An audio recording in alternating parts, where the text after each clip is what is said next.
Ladies and gentlemen, my name is Skylar Santana, and on this channel we talk about all things watch related, whether you're watching a video of me doing modifications or a watch build, doing interviews with brand owners, and today we actually are doing a watch review on a new independent brand to enter into our space.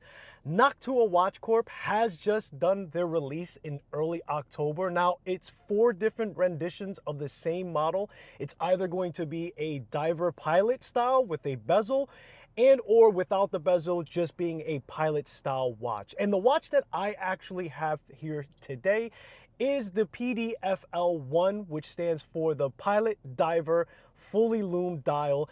That's the model that was sent to me. Now, for full transparency, I did get this watch for free. I don't have to send it back. I did not get paid to do this review. And for full disclosure, I am friends with the brand owner. So we were friends before he decided to make his own watches. But I want to make sure to say that and give you guys full disclosure. And I'm actually excited about doing this review because now we can really test to see if we are being truly honest, because there are going to be other reviewers doing their version of a review of this watch. So you guys be the judge if I truly put this watch through the mill and if we really are open and honest in the reviews. Now, this watch is kind of like the best of 2 worlds, that being the SIN 857 and the SKX 007. If those 2 were to have a baby, this is pretty much the watch that you would get out of it. JP saw a hole in the market. He didn't see too many language designs that had the combination, and that was the way he decided to enter into the micro brand space with this new release that he has for his watch. Now, all of the watches are hand assembled by the owner, JP, and they're made in small batches. So at the end of this review, if you are interested in picking one up, I would pull the trigger sooner than later, and or you may have to wait for him to build a couple of more watches. Let's go through the specifications. And for reference, my wrist is a 7¼ inch wrist. I'm giving you guys the measurements that I got on my calibers. So we're getting 42 millimeters diameter, 46 lug to lug, 22 millimeters lug width, and a 13.3 millimeter thickness.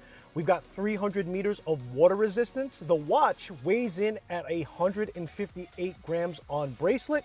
The silicone strap that's included with the purchase is 25 grams, and the watch alone weighs 86 grams in weight. And this one in particular is powered by an NH38, which I really like, right? There's already attention to detail when it comes to the selection and movement. Of course, the Seiko NH movement is rather affordable, but at the end of the day, I love that he didn't use the NH35 and he only used that for the actual watches that have the complication or the date wheel aperture, if you will. And for this fully lume dial that doesn't have it, he decided to give us an NH38 with no ghost wheel date behind it. So already getting some pluses for that. So for the sake of not sounding like a broken record, the entire watch is fully bead blasted. From the crown to the case back to the bezel to the bracelet, just everything is done with this really nice bead blast finish. And I really like that because it gave that titanium kind of look without it actually being titanium. And the reason why that's kind of important, or I would let's say it's kind of a thing, is because titanium is kind of mentally hard to get adapted to, it being a higher quality of steel, but it is lighter in weight. So I know a lot of people struggle having that lightweight on wrist, and that is not what you're gonna get here. It is going to appear to be titanium, but still have the weight and heft to it. Kicking things off with the strap that's included, you're going to get a 22 millimeter green silicone strap, or black, that has a thick amount of material, but is extremely pliable and soft to the touch. We can spot a small cutout triangle leading to perforated holes, exposing the black color backing to the strap that has 2 keepers, both adjustable and both with a drop down notch to secure their desired position into the strap holes. Now, really quickly, I do know that right now Noctua Watch Corp is changing out the strap to have a little bit of a difference. So the one that you're seeing here, you more than likely want to reference the one that's already up on the website because there are very slight changes to it. For hardware, an oversized buckle, PVD coated, and a small triangle engraved on the top right corner. On the underside of the strap at the lug attachment, we can spot the silicone strap reinforced with steel plates screwed in for added precaution and durability. From this angle, we can also spot oversized spring bars that make for haste on a full attachment and disattachment. So just to explain that part, if you've ever experienced spring bars that are a little bit bigger in size, when you go to reattach your strap, they fall into that little lug hole a lot easier than it would when it's smaller, trying to fish around and trying to manipulate the end of that strap to get it in there. Noctua also offers a fully bead blasted bracelet for an additional $81 USD, which is a solid 3-link bracelet with screwed in links, female solid end links, and the end links fit flush against the inside of the lugs and against the case itself. A deployment button milled folded over clasp with a safety lock. The clasp has 3 micro adjustments. The links articulate beautifully and the entire thing feels of great quality. I'm honestly rather impressed because when brands decide to cheap out on their watch, they normally do so on the bracelet. Now the bracelet isn't included, and the reason why he probably didn't do that is because it's actually of quality, but I definitely recommend getting it because it matches the case of that bead blast finish very, very well, and it's very, very well made.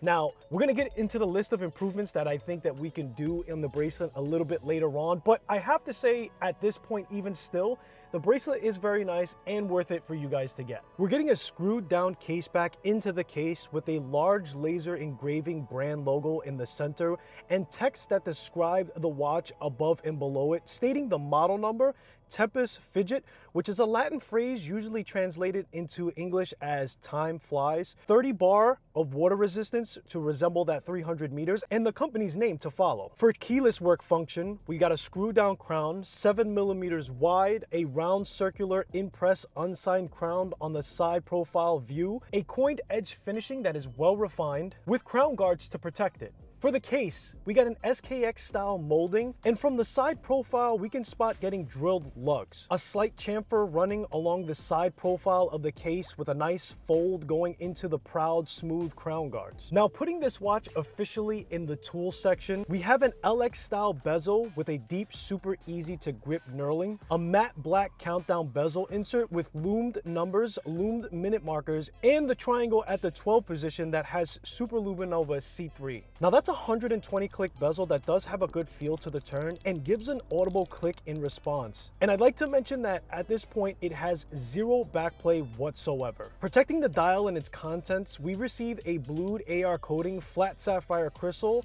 Also note that the crystal is ever so slightly peeking over the chapter ring and bezel. Just underneath that crystal, we tell time with aviator style hands commonly seen in military SIN watches, roughly a 60-40 split in favor of the dark gray color for the tips and the black to follow for the base on all 3 watch hands. The dial begins with a Super Luminova C3 loomed Kenji chapter ring, and for those who are unfamiliar with Kenji, it's a Japanese style of writing that utilizes characteristics borrowed and adapted from Chinese writing. Moving down to the floor of the dial, we have large black baton for hours and thin bars for the minute markers, with the 3, 6, 9, and 12 having a large bold number to follow, all of which is painted on to the dial. And at the 12, we have an owl head for the company logo. And just how an owl is a nocturnal animal, so is this dial being fully loomed and coming to life when you have a nocturnal setting. As stated along the way so far, this watch utilizes C3 Super Luminova, and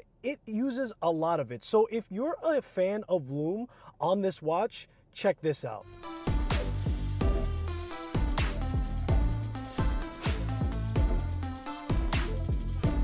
Now it's time for improvements, and I can feel you guys leaning into the screen and paying close attention to see what I have to say for improvements, knowing that JP and I are friends, but he honestly told me to be completely honest about the watch. All he wanted was my feedback, so here we go. Now, to be honest, I don't have a lot of experience with all Lume dials, so I don't have much reference to compare and contrast this watch with to know what would be considered an average glow to last overnight on the Lume. But the first thing that I would like to address is how the time reading in pitch black has been for me after wearing the watch during the day. In the morning, I wake up early enough and it's still dark out, and while the dial still has a glow to it, it is hard to find and read off those hands very quickly. basically them acting as negative space to the dial to give away their position to read the time. Which leads me to my second point of constructive criticism, in that I believe that using BGW9 on the dial, and perhaps throughout the entire watch at that point,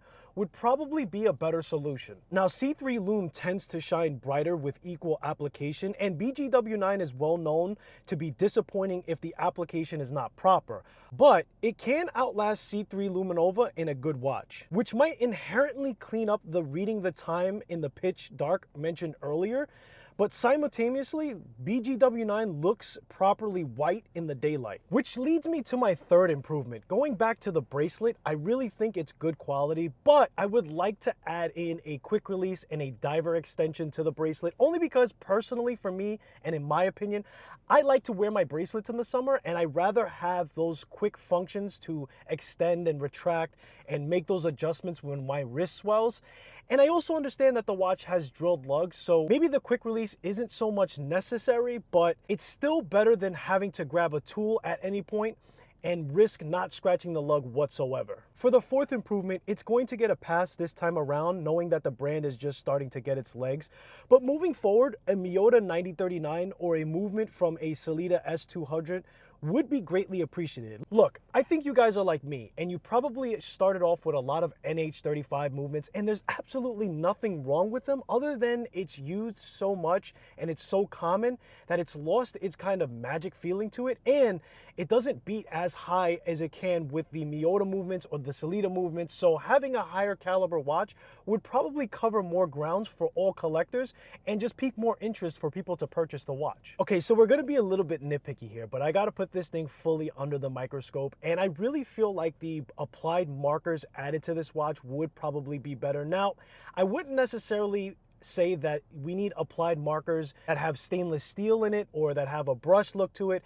Maybe just black applied markers to keep to the theme of looking more so like a tool watch, but also adding depth to the dial along the way. Now, additional engravings are technically on my list of improvements as well, but I am in communication with JP, and he is currently looking to add more engravings, not only on the crown, but on the clasp of the watch. So it is something that is in the works, but it's still there because the model I received didn't have them. Now let's talk about some strengths for the watch.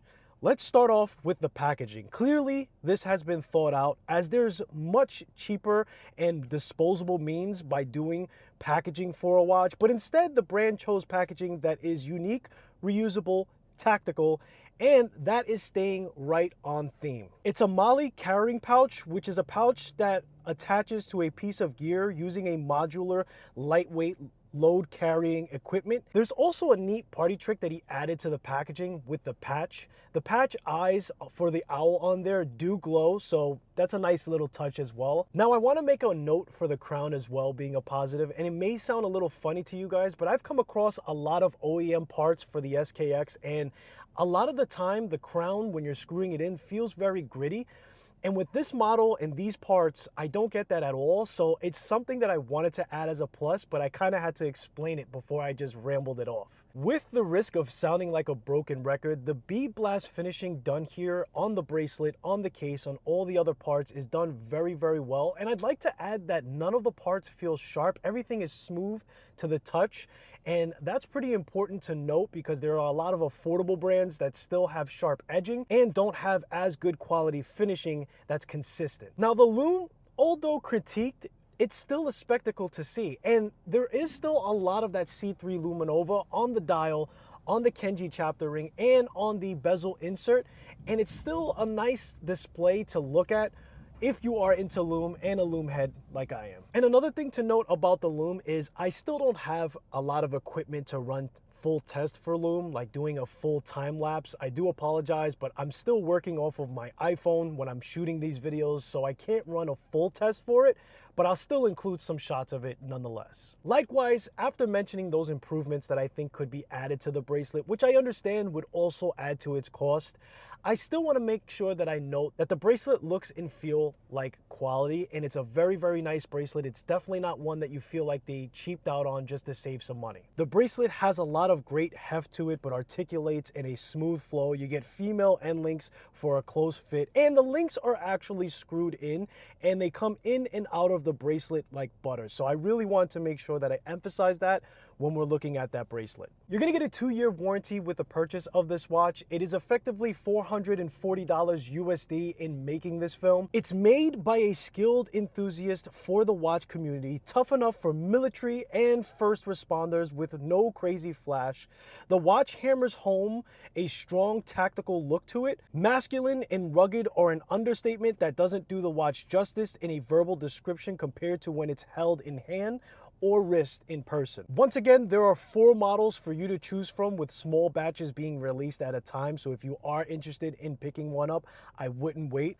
I'll leave a link in the description to the website, and I'm gonna go ahead and put this out there now. I think every watch needs a nickname to it, especially when it has OEM parts from SKX, Seiko being the king of having nicknames for their watches. I'm gonna go ahead and nickname this model the Oreo. Let me know your thoughts either way on this new up-and-coming independent brand in the comments below. I thank you guys for spending your most valuable asset with me, which is time, and I hope to see you in the next one.